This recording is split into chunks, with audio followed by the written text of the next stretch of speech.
আসসালামু আলাইকুম।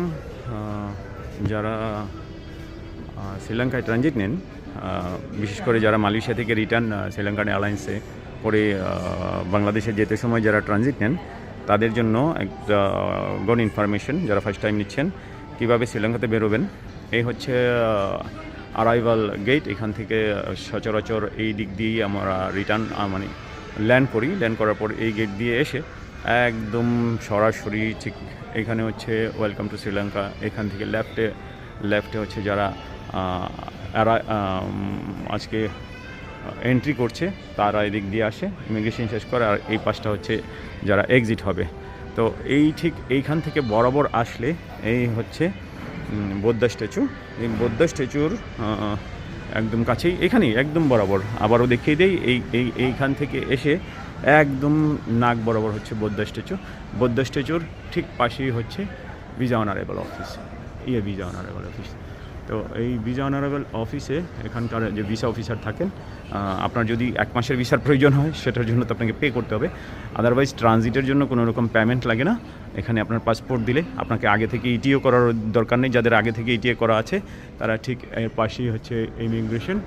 এই হচ্ছে ইমিগ্রেশনে গিয়ে আপনারা এক্সিট নিয়ে নিতে পারেন। এই হচ্ছে ইমিগ্রেশন।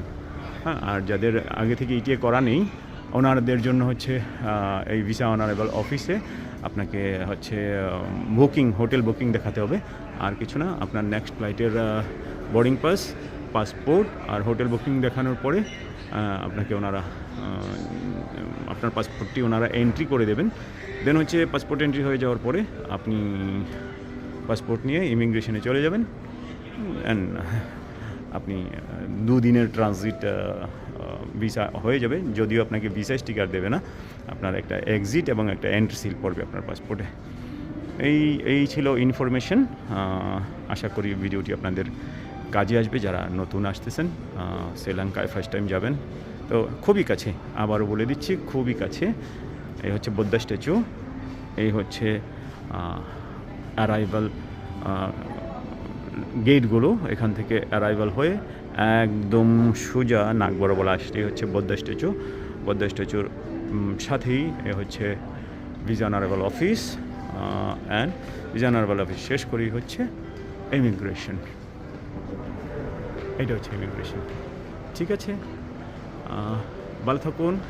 আবার নেক্সট ভিডিওতে আবার কোনো ইনফরমেশন দেওয়ার চেষ্টা করবো। সেই অবধি সবাই ভালো থাকুন। আসসালামু আলাইকুম, আল্লাহ হাফিজ।